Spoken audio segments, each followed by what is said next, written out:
Oh, do you want me to start? It's always a pleasure to talk about the Melbourne Cinematheque every year. And as well as that, it's a pleasure to talk to Michael Koller, who is the executive programmer for the Melbourne Cinematheque. Michael, as always, welcome to Movie Metropolis. Thank you, Peter. Hope you're well too. Yes? Always good to talk to you. And again, it looks like another fascinating season of films and filmmakers and actors and etc. I wanted to ask you, what were the seasons or what were the films that you particularly wanted to screen this year as part of the Cinematheque? Um, well, definitely when Four Nights of a Dreamer became available, and that was actually quite early last year, May or even before then, I was hoping that we could get that for the opening night. And as you can see, we have.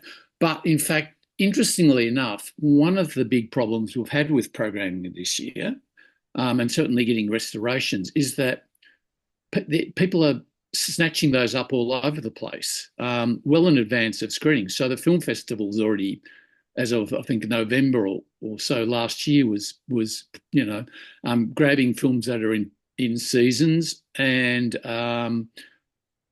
it's been difficult.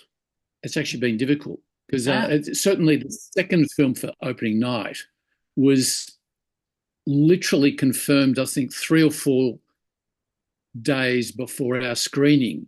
And the reason was that, not that I'm trying to say anything terrible about the film, because certainly it's a bit of a coup to have that film on. I had never seen it before until we had programmed it. I didn't realise that. I think I did know she'd made that film actually, hmm. um, but I suspected it, or people had kind of led me to believe it's not really a great film, but it actually is. It's very charming. It's quite wonderful, um, and I think in a way, seeing how Jeanne Dielman, Chantal Ackerman's film, is now the greatest film of all time, that film can be a bit misleading because a lot of her other films are relatively commercial. Certainly, they're easy to watch at art house cinemas, and they're quite charming. And certainly, this film, which is a comedy in English or two-thirds in English, um, is actually quite endearing.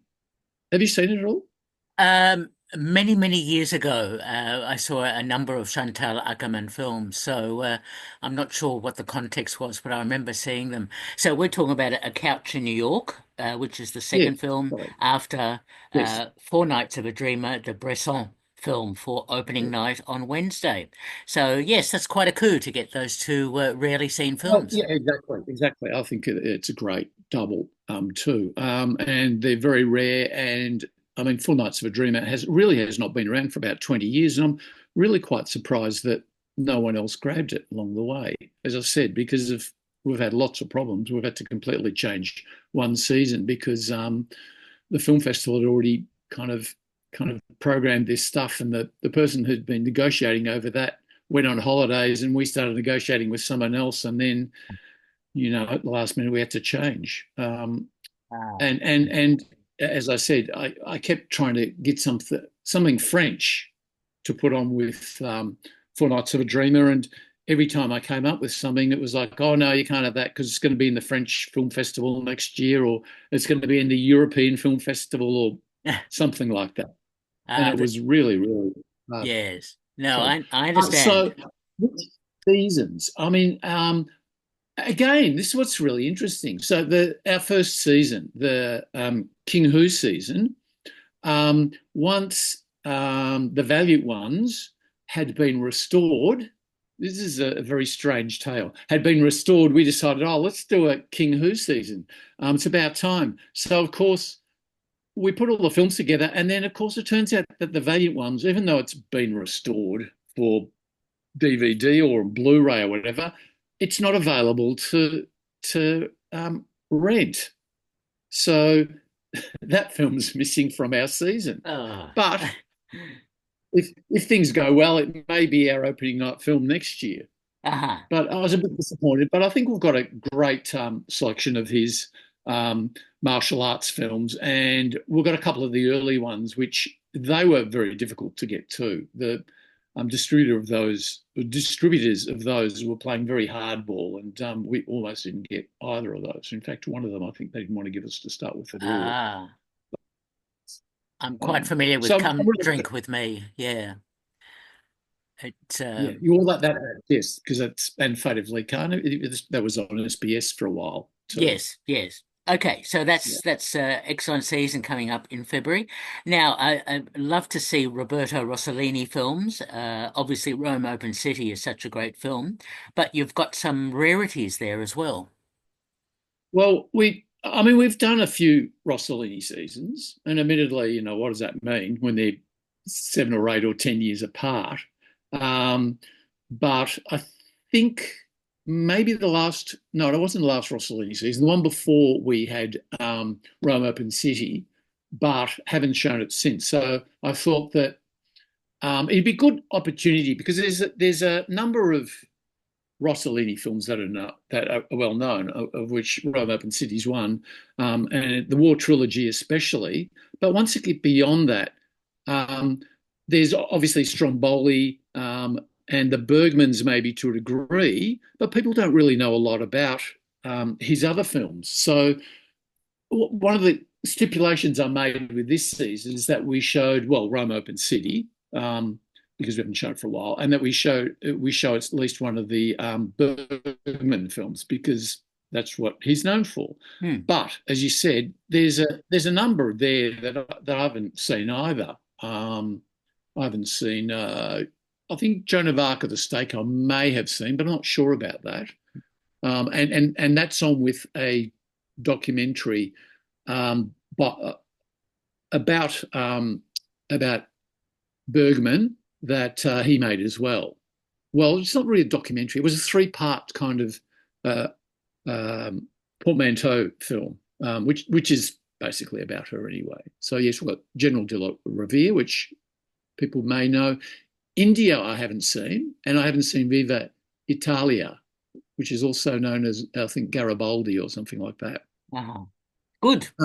Again, these can be quite difficult to put together. You really have to hunt the films down. And in Hmm. fact, the best example of that's in fact the other Italian season that we've got on rather than this one, because we almost dropped that because it became almost impossible to get titles. And then suddenly they started falling out from all over the place, looking through catalogues and finding them. But anyway, that's a bit later. Yes. Then we've got what you could call in short language our neo noir season. Yeah, Um, excellent. I reckon the best uh, title we've had for a season probably forever, Out of the Past and Into Flares. That's very good. But I'm so pleased to see Clute and Chinatown and The Honeymoon Killers. I mean, such an interesting array of films. Yeah, yeah. Well, again, we'll try to mix some of the more obvious titles, Dirty Harry and Chinatown, with the lesser known ones, our friends of Eddie Coyle and the Honeymoon Killers, which Yep. I think Honeymoon Killers, I think Scorsese was at some stage going to direct that, and he may have done some preparation for it, but I don't think he actually filmed any of it. It went to Leonard Castle instead. Then we've got our Michael Haneke season. Yeah, That's excellent. actually we have done a Haneke season in the past, but Yep. we have been on the verge of doing another one anyway. And then, as you will notice from the titles that we've got there, Hmm. a batch of his TV films have been released. Rebellion, Lemmings Tale 1 and Lemmings Tale 2, and a fourth title as well. Um, I think we decided to mix it up a bit, and I do know that Acme are going to show the other two that were the TV series, TV made for TV films. They're going Right. to be showing those anyway at about the same time that we have our screenings on. So that should Great. work well. Very pleased And to see I really, that. really Yeah. love, yeah, I really Now, love. Barbara Steele, an actress who has been in a number of films, and you've got a really interesting looking season of films she starred in. Well, this is what I was saying. This was the season that initially we had a lot of trouble getting putting together, and initially the idea was that we're going to run three English language films and 3 Italian language films. But as we've actually ended up with only 2 of her English language films, and one of them's British as well. The Pit and the Pendulum, the Roger Corman film, Yep. which people may or may not be familiar with. That's certainly excellent. Yep. And the film that's really the iconic one, if you talk about Barbara Steele, is of course Black Sunday. Yes. And again, that was very difficult to track that down. 8.5 was relatively easy. That's a kind of in a way, an odd film to be in that season. What she's one of 4 main actresses in the film anyway. But I think she's really wonderful in that, and all of the actresses in that really stand out. So I'm Yes. glad we put that on, and it leads us back into our more traditional kind of the films at the Cinematheque shows, rather than some of the schlocky Italian horror films. Oh, right. Um, and in fact, I mean, the horrible Doctor Hitchcock and the long hair of death, they were not actually even the original ones we were considering. But as I said, you've got to go with what you can get, and I'm actually quite excited to have those 2 in the Yes. season rather No, than. good Um, stuff. It's that's what I love about the Cinematheque screening: rarities, films that are well known but haven't been seen for a while, and so on. So that's great to see. Now, I noticed a season of Victor Erice films. yes, that's pretty much a complete season, Hmm. um, including most of his shorts. I don't think it may be all, but it's pretty close to all of them. They've never been put together as a season, as far as I know, here at all. And I mean, he's really one of our favourites. A guy who's made not a lot of films. I mean, he's made what, 6 features? Is that right? No, 5 features, I think. No, or 4. I'm confused. 5 features. Yeah, Yep. 5 features and a batch of shorts. Um, and he stopped making stuff for quite a long time, but then he made uh, what's it called? That was on last year. Oh, I can never remember the name of it. Oh, his latest Close Your film, Eyes. Close Your Eyes. Yep. Yeah, yeah. Actually, it's not last year; it's a year before. But Right. and every one of them is a real special treasure, I think. Hmm. Is it very, very, and of course, the one that people usually know is the Spirit of the Beehive. That's the Yep. one that seems to turn up rather than a number of the other ones. In fact, my favourite is probably Quince Tree Sun, which I think has had very few screenings Yeah. Don't know that in one. Australia. Yeah. And certainly, I remember many, many, many, many years ago, probably around the end of the 90s, we tried to get the film off the producer, and he was the biggest idiot I've ever met. He wanted some absurd amount of money, and when I started talking in realistic terms, he said, "Oh, that wouldn't even pay, my admin costs." Ah, And I was like, "Okay, we guess we won't be showing that." And that could be part of the ah. reason why it It's doesn't always much fun dealing either. with people like that. Yeah. All right. Now, an actress who I'm familiar with and somewhat underrated, I think, Delphine Seyrig, and of course probably one of her most famous films, of course, Renée's Last Year at Marienbad. Yeah. So again, I think she's a really interesting choice. She wasn't our original choice. She was a replacement for someone else, Right. because we were given access to the films because they're going to be touring later in the year. Ah, Um, but yes, but the nice thing about that is that she actually was a film director as well. Uh, from about the 80s onwards, where she and they're quite they're very politically big statements, but they were shot on video, so the quality of a number of them isn't that great. We've chosen the 2 that I think well, the one that's probably the strongest of those, or the strongest 2, which is Pretty and Shut Up, which is basically about well, I guess you can apply it to Hollywood as well. It's about the treatment of women in European cinema. Well, I guess the title pretty much gives it away, doesn't it? Be Pretty and Shut Up. yeah. And the other one we're showing is a thing called Scum Manifesto, which is a basically radical feminist activist group that she made a doco about.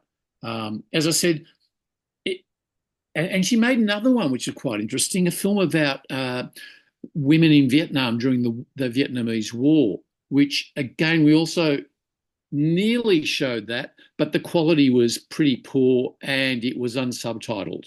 Ah, Um, so there's also a doco about her by Babette Mangolt, who was a cinematographer and part-time director as well, touring around. And as you said, probably two films by Ella Renee, last year in Marienbad and Muriel, yep. and two Marguerite Duras films, Baxter, Vera Baxter, and India Song. And of course, she's well known because she actually did appear in a lot of women filmmakers' films as well, and that was a definite decision made on her part to make those films rather than being yet another man's film. So Okay, yes, that's well done on that. That's and of course her yeah, material is always quite demanding as well. And of course right. she's in what's supposedly the greatest film of all time, isn't she, Sean Dillman? Yes. Currently the greatest film. Okay, we can argue about that. Now, Dirk de Brun, who I've spoken to a few times, you've got a couple of his films screening and short films. Yeah, so a night of his films. We'd like to promote somebody locally, Hmm. and of course he's had a long association with the Cinematheque. We've done a large number of his films over the years, but we haven't had a retrospective of his cinema for probably 15 years or so. Yep. And it's a bunch of, there's an older film from 1987, feature film, and most of the other ones are more recent as well. Yep. And he's still making lots and lots of films. Yes, So, exactly. yeah. Yeah, which good to see. All right, well done. Now, Japanese filmmaker Seijun Suzuki, a really fascinating collection of films there. Yeah. Sorry if I kind of disappear off the screen, but I have to modify my other monitor to see what I'm looking at. Sure. Here, with his films, I mean, he's relatively well known, and people have got some idea of his kind of Hmm. trashy kind of Japanese cinema style. Yep. Um, he's quite, out there. He's kind of like a supercharged version of Sam Fuller in a way. Um, the films we've got on, we're showing one of his well-known films, Branded to Kill, which is probably his best known, and then and the other ones are, and he made so many films, Hmm. and a lot of them have never been seen here. So all of the rest are pretty much, I mean, they're highly regarded, but they really haven't been available. And even here, we had trouble getting prints for those, although we've been really lucky and we've got a number of 35 prints to show, although Ah, a couple of them will be on DVD. DVD. I think one of them even were doing a Blu-ray, but I can't quite remember what the yeah, story's there. that's okay. Um, yeah. All right. Good one. So then we Now, go to the second half of the year. yes, and what an interesting rarities collection here of Mexican treasures. They over the last we did a Mexican season of noirs about 8 years ago, and that was the first time we'd been able to get access to pretty much Mexican stuff anyway. So there's an organisation UNAM, which is now restoring a lot of the Japanese films because I mean they had a huge they were a huge industry Japanese, sorry, Mexican cinema, um, probably from the 40s onward. I mean, they had their version of Hollywood Yep. as well. Um, and a lot of really impressive filmmakers who people probably don't know, but one guy that people probably do know is a guy called Louis Buñuel, who actually made a number of films in Mexico. We're not showing any of his films. We're showing a number by other people. These ones basically they're all melodramas, but we decided not to call them melodramas because they're supercharged melodramas as Hmm. well. So they kind of may not fit in the kind of uh, what we would normally consider, like Douglas Sirk Yeah. films or John Starr's films. They're much more kind of extreme. Yep. So I think we decided to go with the golden age. And in fact, I have just been in Japan, and there was a retrospective of Japanese films running there as well. So a Uh, number of these titles are now getting shown around the world, and certainly the last season we ran, which was the noir season, that was really terrific. Had a the number of Mexican. really. Yeah, yeah. Okay, excellent stuff. Now, I suppose in association with the Czech or Casper or whatever, František Yes. Vlasil films.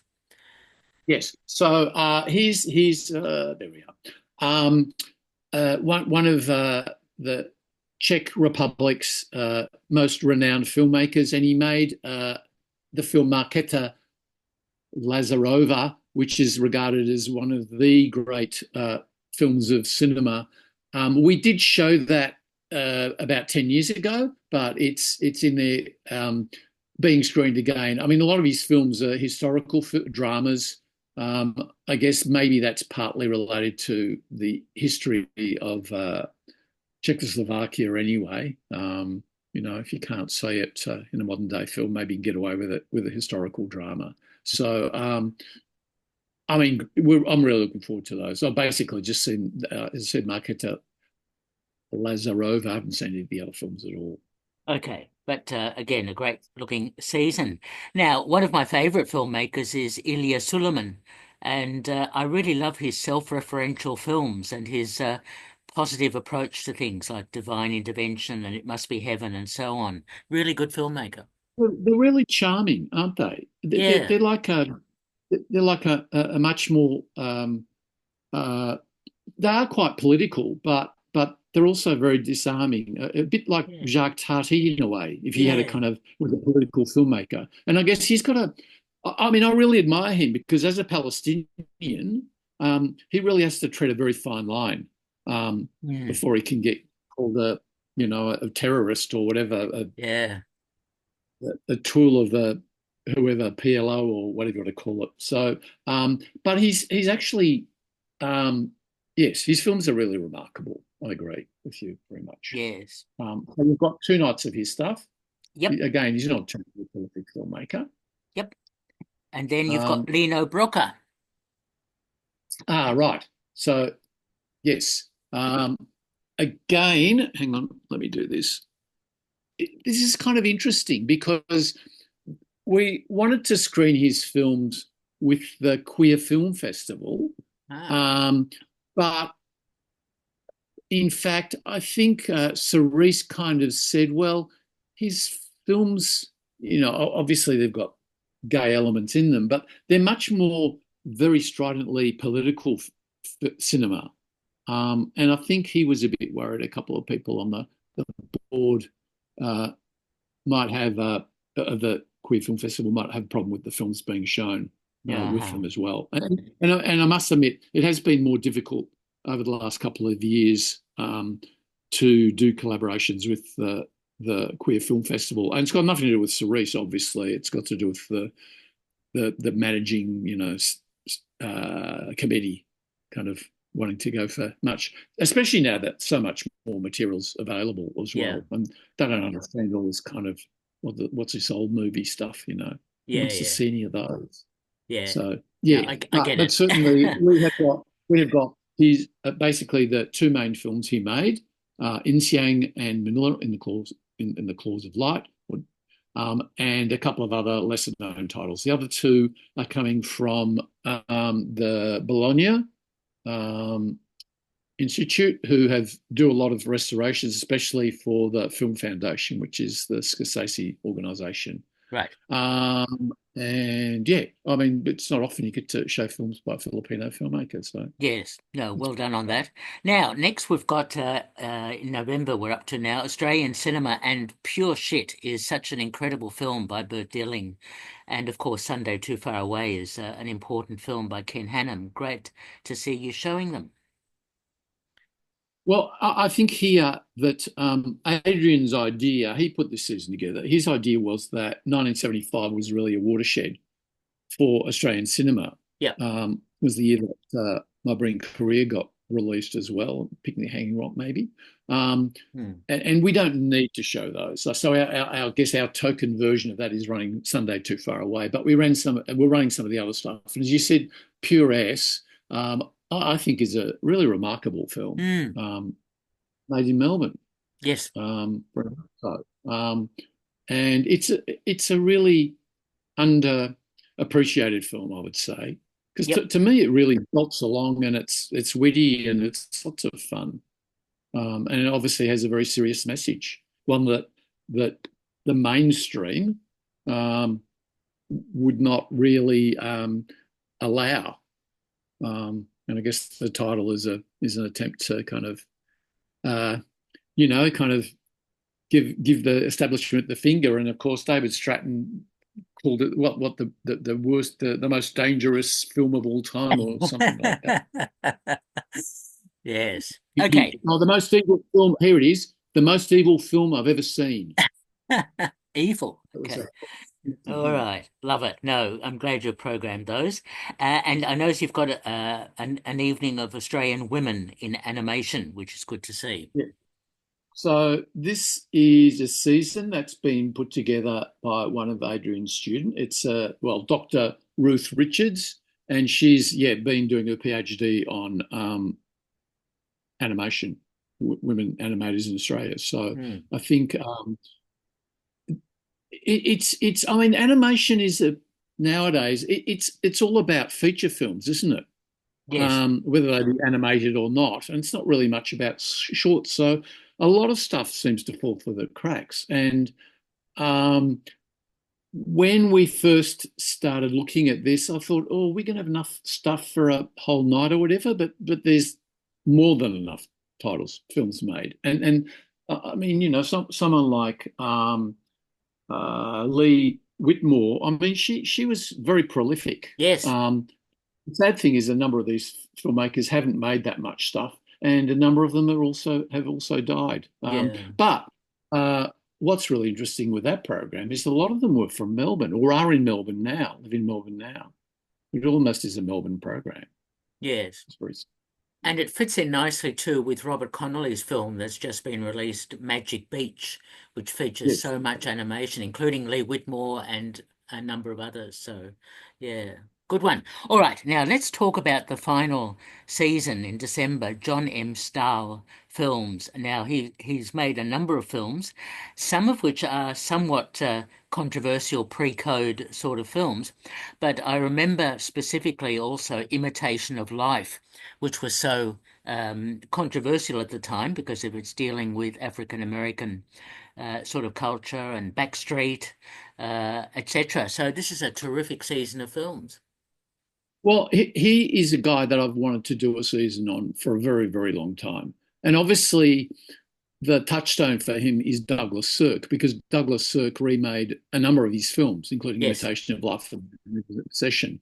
And much as it goes against popular opinion, I actually prefer his version of Imitation of Life because I see it as much more gritty and Mm. hardcore. And you see that thing. And as you said, and also the other part that feeds into this is that um, people like seeing those films from the early 30s, the pre-code films, as you were saying, Mm. because I think they are from a different time, but a different time as in they're not the standard Hollywood cleaned up version. There's a lot of sex and drugs and alcohol and all that kind of stuff going on there, and Yep. criminals, kind of behaving very badly, and maybe not the good guys behaving so well either. And as you said, it crosses that racist race line as well. Mm.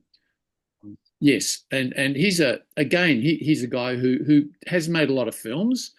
Started in the silent era, was showing one of his silent films, and right through till the late 40s. I think he may have even gone a bit further. Made a number of really terrific films, and again, they're very much centered around women as strong personalities as well, Yes. which again is something that the code doesn't really approve of too much. Yes. Look, what an excellent season of films as always, as part of the Melbourne Cinematheque.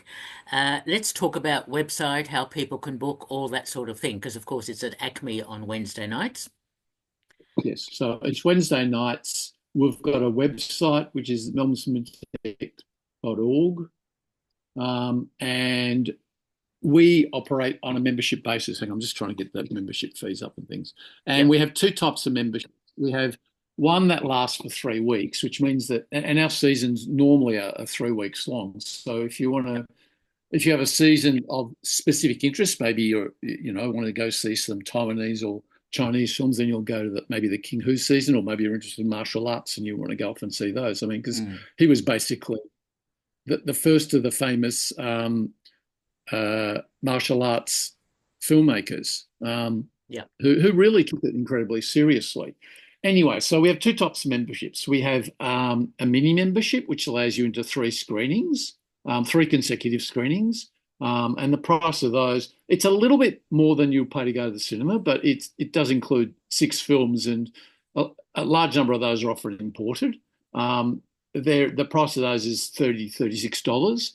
And then we have a 12-monthly membership, which is literally for 12 months. We used to have a yearly membership, which started at the beginning of the year and ran out at the end of the year. It didn't seem to work too well. So an annual membership is $196.50 full price, and $174 concession price. And they're both great value. They are lots and lots of films for the annual membership. So, And so you can yeah. look at the Cinematheque website, or you could go to the Acme website. The stuff's on there as well. And the Yes. calendar is now out. I think it came out maybe Friday Yep. night. I don't, but I believe it's certainly at Acme now. So if people want to pick it up, they can Excellent pick it up. stuff, Michael. Another excellent year ahead for the Melbourne Thank Cinematheque you. at Acme starting on Wednesday night. And I've got 2 minutes left, or just over. I wanted to ask you, you probably know what I'm going to ask you. Have you seen anything recently that you liked? I actually, the two things I really liked recently, I haven't been out. As I said, I've spent a month in Japan, so I haven't seen a lot. Ah, I didn't see anything during that time, but I did see Memoirs of a Snail, which I thought was really, really terrific. And yep. I saw the Walson film as well. Yes. So good animations, Yes. and I really enjoyed both of those.